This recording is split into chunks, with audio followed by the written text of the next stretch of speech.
And now it's time for Guerilla Roundup. They'll let you know what happened overnight when things transpire you whilst you sleep.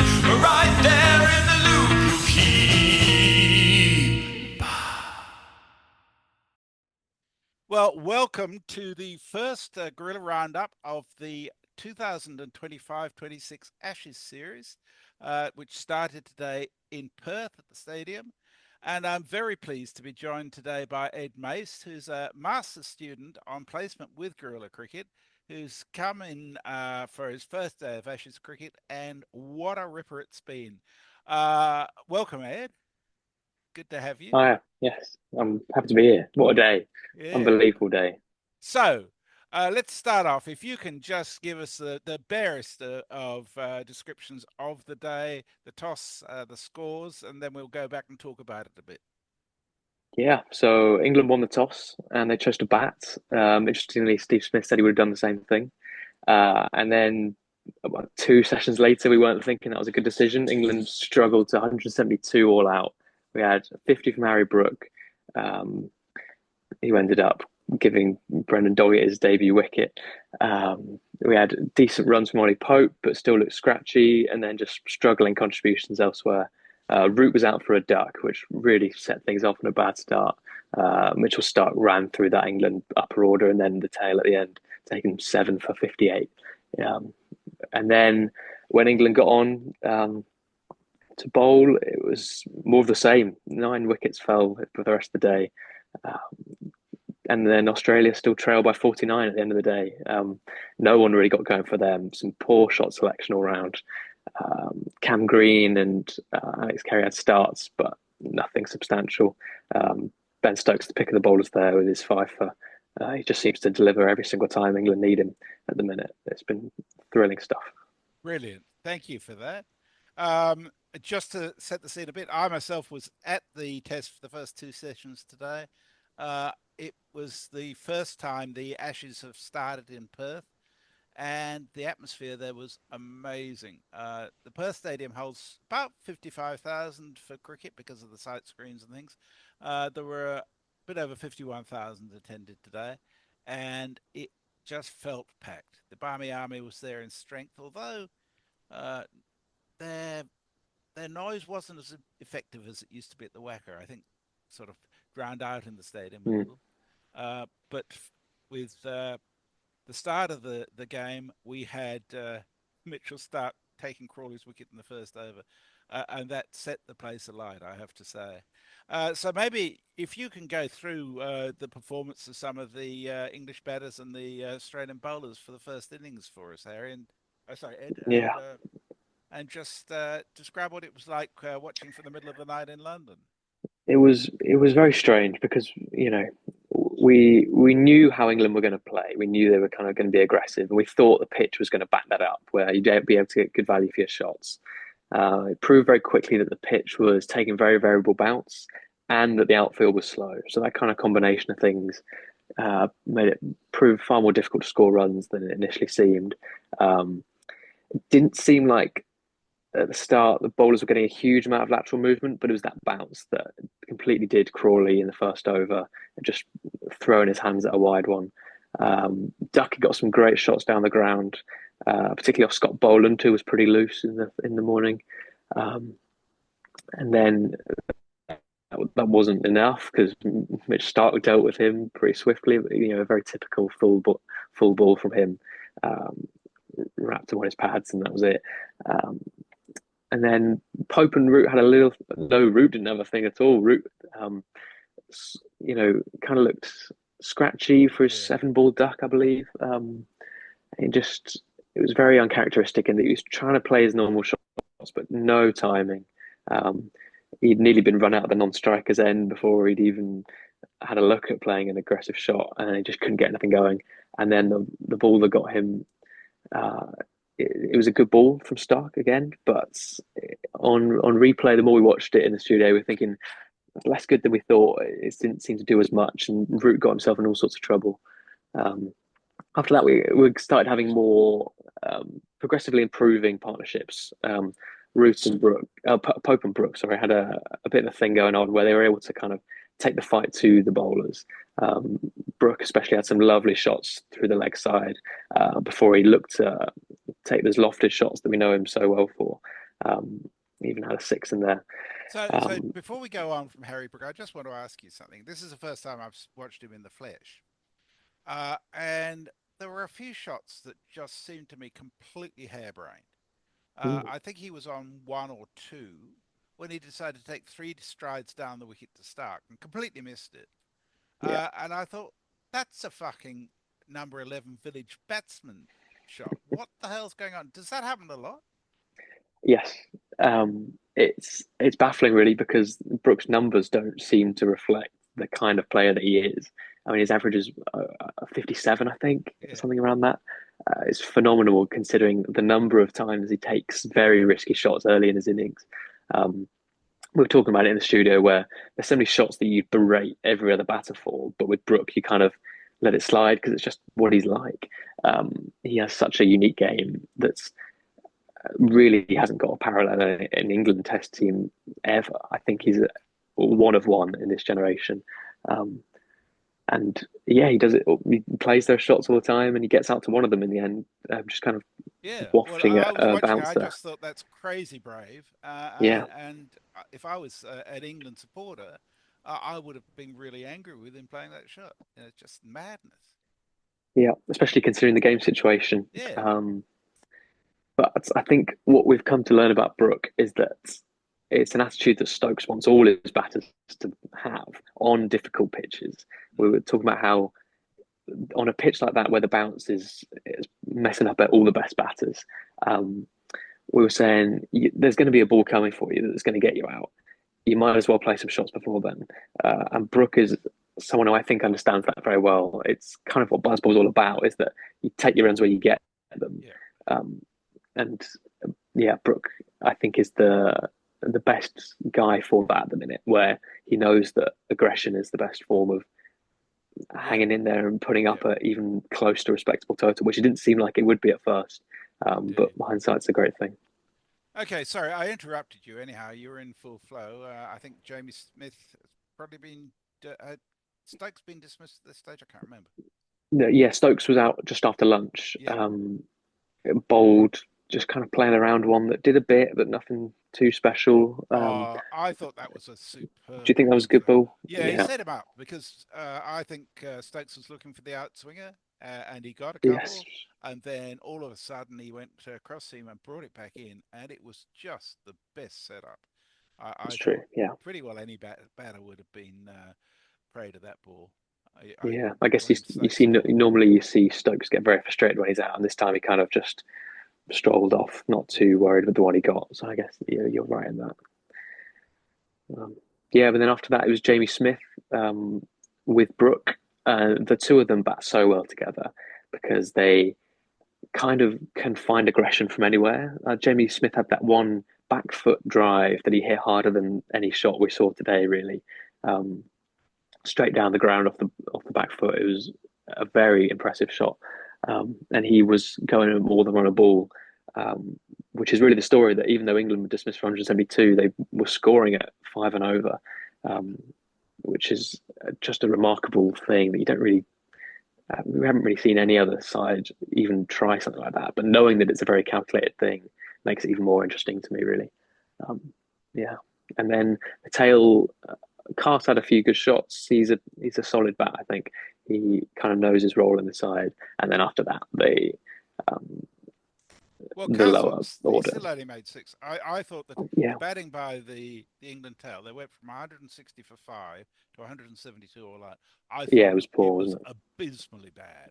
I really was disgusted by it. They fell for a couple of setups, and they just played really poor shots. And I thought, well, that's just appalling. There's no application at all. Yeah, there was a point where Jamie Smith wasn't even seeing the strike because the other guys were just throwing their hands through things. And that was very frustrating in the studio for sure. I mean, we're never going to expect that much from Wood and Archer. Yes, there would have been some fairly loud curse words coming from certain members of the that was studio happening. staff. Yeah, definitely. So at the end of it, with Stark taking 7 for 58, Boland, I didn't think bowled particularly well. He had none for 62 from his 10. Doggett was okay. He actually had a bit of pace about him too. Yeah, Ended up with 2 for 27. Lyon only bowled the 2 overs for 10 runs, and Cameron Green was brought on for 1 over, which wasn't looking very good until the final ball, yeah, which took the wicket of Ollie Pope, it LBW, did. playing a Yeah, bloody awful shot, frankly. yeah. It Uh, was tried to whip it off his legs and didn't get near yeah, it in the end. It was yeah. pretty poor. So that thing, all out for 172, Yeah, and the Barmy Army was very quiet then. yeah. So perhaps you can describe what the start of the Australian innings felt like in the studio then. It was kind of clear that it was a harder pitch to bat on than we thought, and it became clear when Archer sent that absolute rocket to Weatherall that turned him, flipped him over, and hit him on the legs. And it was, we thought they might have moved too much, but it stayed nice and straight. And there's a, yeah, he was out straight away, second ball. And Probably then it worth was mentioning that, Atkinson. yeah, there was an Australian fuck up before the innings started because Marnus Labuschagne had been off the field with some It's back true. spasms Yes. being treated. He had been off the field too long to be able to come in straight away. So they ended up Yeah. opening with Marnus after all the bullshit about Yeah. who was going to open. Marnus opens with Weatherall. Yeah. It was confusing in the studio. We were like, we'd barely, because the England innings was so quick, we'd barely Yeah. even noticed Kawaj go off. But yeah, that was a strange choice that I think did hurt Australia. But then, Mana stuck around for more than most, so I guess there's that. Yeah. But yeah, and then when it was Atkinson on as the other guy opening the bowling, he bowled a very good line, very tight. Australia was scoring incredibly slowly. They weren't able to get anything off. I think they were 15 for one after 10 overs, and that was tea. Yeah. Yeah. It was very tight, very impressive. And Stokes gave everyone a bowl before tea.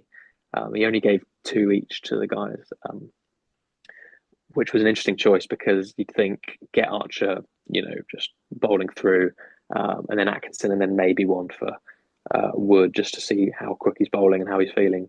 But each of the four quicks got a go before tea. And they all And bowled I think, really well, I thought. yeah, it was really strong stuff. I thought there was a couple of ones that it felt like we were making more chances than we were, Yeah.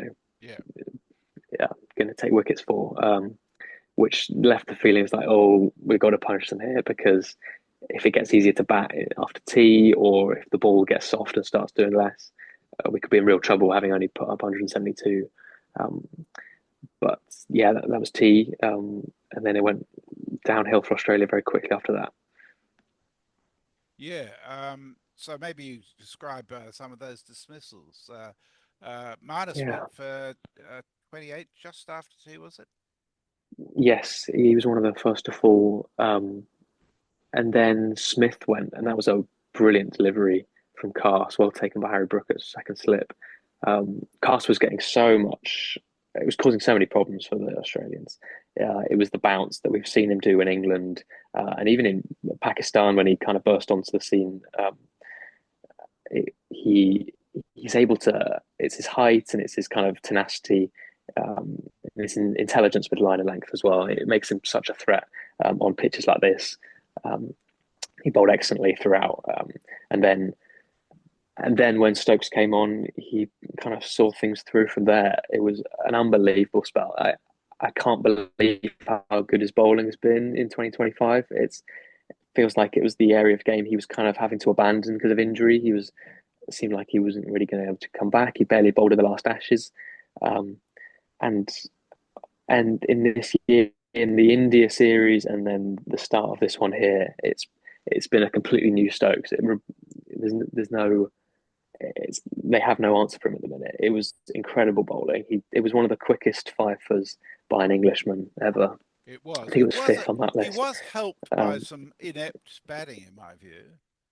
It's true. Not all It of is them, true. but Yeah. some of the strokes from the Australians were just as bad as the English strokes, I thought. Yeah, that's probably true. I think the pressure started to build when they knew they'd have to be aggressive in the same way that England's lower order felt they had to be aggressive to get anything. I thought Head's dismissal was the poorest. It felt like he was starting to go. Even Glenn McGrath on comms was saying he's looking solid here, and he just picks up a ball that was of a decent length and cross bats it Yeah. straight to mid on. I thought it was especially poor from him. Um, and I feel like normally he's far more calculated than that. It's not like he's an equivalent to Harry Brook, where he does play those Yeah. kind of shots. Yeah. He's far more assured normally. I mean, from an Australian perspective, there was a sense of some hope coming back when Head and Green were putting on some runs. They put on what a 45 or so for the fifth wicket, and then Head and Green went in fairly quick succession, Yeah, leaving Carey very much by himself. Carey looked pretty good while he was there, I thought. yeah, yeah. He's definitely one of the biggest threats for England in the Yeah, series with the bat. I think his ability to get off strike and his ability to kind of keep things ticking along is almost root like in the way that you can't seem to get sustained periods of pressure towards him. yeah, And he's got plenty of shots to punish you with quicker scoring rate when needed as well. So yeah, he's someone that I'm personally a bit worried about.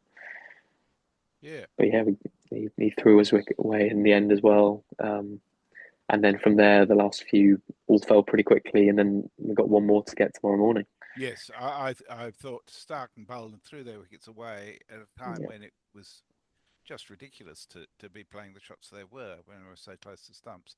But it leaves Australia 123 for 9, which, as you say, is 49 runs behind. As a matter of interest, I was at the test here last year when India were dismissed, I think, for 150 in the first innings, and Australia cock a hoop.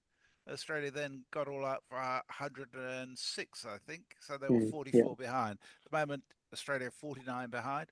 I predicted when England won the toss and decided to bat that England would win. Every test played here has been, and there's only been 5 of them, has been won by the side that batted first, all of them winning yeah, the toss. And I think England is in absolutely the prime position to win this and win it comfortably, to be honest. Uh, I yeah. would expect there'll probably be a little bit of bite in the wicket still tomorrow morning, but I think it's going to be flattening out, and days 2 and 3 generally will be really nice batting Yeah. days. So I can see England putting on 500 in their second innings and setting Australia a target that is just beyond them. I don't know about you, but I want to see Australia win, but I also want to see a Yeah, tight series. So in a lot of ways, yeah, it's really good if England wins here. If England had lost here, definitely. I think No, their yeah, series would have been dead. But yes, I think they're in a very, very strong position at the moment. yeah. England need this win a lot more than Australia do. With the Yeah, absences of Cummins and Hazelwood, they can't not win this one if they want to have any chance of yeah, taking it the distance. yeah.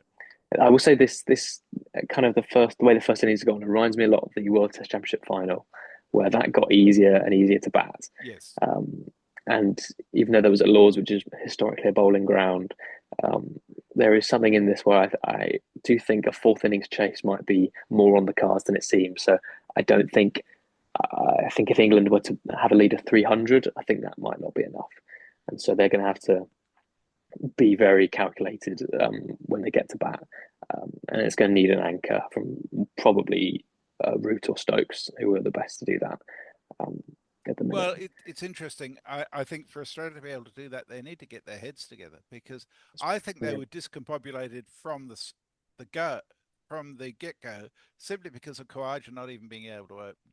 mm, That means that you've got Smith running around and Labuschagne running around, getting their pads on at a time when they actually should just be preparing. They're actually getting in straight away, and although they survived a couple of overs with, well, maybe 4 overs with no runs at all, at the end of the day, the whole rhythm of the team was badly upset, and I think Australia lost this in their heads as much as anything else. I think they were very badly discombobulated by some really, really good opening bowling on the part of both Archer and Atkinson in particular. I didn't think Mark Wood was particularly impressive today, even though he was quick. His first ball was 149.5 kilometers an hour. I didn't see him as nearly as threatening as the other three bowlers, actually, or the four bowlers. No, I'd agree. He also kept on falling over, which is vintage Mark Wood at the minute, and Yeah, he yeah. went over his ankle twice, and you just see that and you think, "Ugh, not sure how long this is going to last. Really, he was getting good speed, but you just feel like something's going to go with him, with the way he kind of flings himself into the wicket. Uh, so we'll see on that. But yeah, I thought he was less impressive, less kind of consistent with his line, Okay, which is yeah, yeah. Now you were in the Guerilla Towers all day today, weren't you? yes, yeah, And I think it was quite well packed. it I'd was, yeah. I'd be interested to know your moment of the day, and it may be a moment of the cricket, or it may be a moment of what went on in the studio that you might be able to share with us. What was the highlight of the day from your point of view? Yeah, I guess in a dark humor kind of way, it would have been when Rawley did what he did in the first over. I remember we celebrated the toss. We were thinking, yes, Stoke's done the right thing. We've nailed it. We're on for a big score here. And then we saw the kind of things that Corey was doing. And then when he when he did what he did, well, their heads dropped, and it wasn't quite the same after that for the next couple of hours. And then watching that go back up to, oh, this is better than we thought, and then to, oh, we're actually in the lead with a great position here. It was a great day here, very fun. I'm glad you enjoyed your first day. It was Um, brilliant. I think my highlight was before play started. Actually, was I got off the train with Harry Everett from Somerset. Is staying with me at the moment. We got off the train, walking towards the ground, and uh, leaning against the post and the bridge towards the ground was a little gnome, and somebody had put the words Ben Duckett underneath, and it just made me laugh. Just uh, Yeah, poor Ben Duckett. Everybody gives him shit. He's exactly the same height as David Warner, but nobody ever did that to him. I don't understand it, but it's still funny. yeah, So that was that's fun. great. Uh, the other thing from my point of view was just seeing that ground completely full. I heard Mm, Gary on air saying that how much he hates those big bowls of stadium. I suggest that Gary should actually wait till he goes to the stadium before deciding if he likes it. I went to Wembley with Hendo for the Wimbledon game last year, and although the inside the ground where you're watching the football is fine, the outside of the ground is horrible around the concourse. Perth yeah, Stadium's completely different. A lot of people will stand in the concourse drinking and watching, and it's a good stadium. So bugger you, Gary. Actually, it's got a great atmosphere and a great place to be watching cricket. And to have it full like that for the first time for a test match was just a fantastic thing. Now, is there a gorilla of the day that you can think of? What we normally try to do on the roundup is highlight one particular gorilla who may have sent a message in, may have done a super chat, or may have been done something on air that's particularly noteworthy, embarrassing, funny, or whatever. Can you think of anything in that regard? oh, I think we had a few naps, that's for sure. We had some power naps going on when things were looking dire for England. They're trying to sleep through the pain. I won't name names, but you might be able to guess. Uh, Oh, I think names should be named. I think our audience loves to hear the names named. well, it was more naps. More people had naps than people that didn't have naps. So Yeah. there's a clue. Yeah, Well, uh, yeah, okay. We'll let them stay under the veil for the time being. But by the end of the test match, I expect you to be naming names. Well, thank you very much, Ed, for this. It's been thank great to you. have the roundup today. We'll be aiming to do this every night. You up for that? I won't be around tomorrow night, but day 3 and 4 I'll be right ready. Okay. So Well, we'll hopefully see you how can it find a goes. replacement for I tomorrow will be night. able to do that. That's for sure. Yeah, Excellent, excellent. yeah. And one last thing before we go. One of the things that occurred to me when I was listening in the ground to Guerilla Cricket, I thought the voice that I miss most of all is that of Nestle Boy. You wouldn't know, but he was part of the heart of Guerilla Cricket Mm. and passed away recently. So this is the first Test match that we've covered since his passing, and I just want to take a moment to acknowledge everything that Nestle Boy was to us and everything he put into making guerrilla cricket what it is today. And he would have really loved what happened today. So thank you for being with us. Thank you very much, Ed, for your debut, which has been stunning. And hopefully we'll get you up to a double century by the end of the test match. That'd be great. We'll catch That'd you be later. excellent. All right. Thank you very much. Okay. Thank you. Bye-bye. There's the bear in there, and Hendo as well. There are jingles they play, and swear words to yell.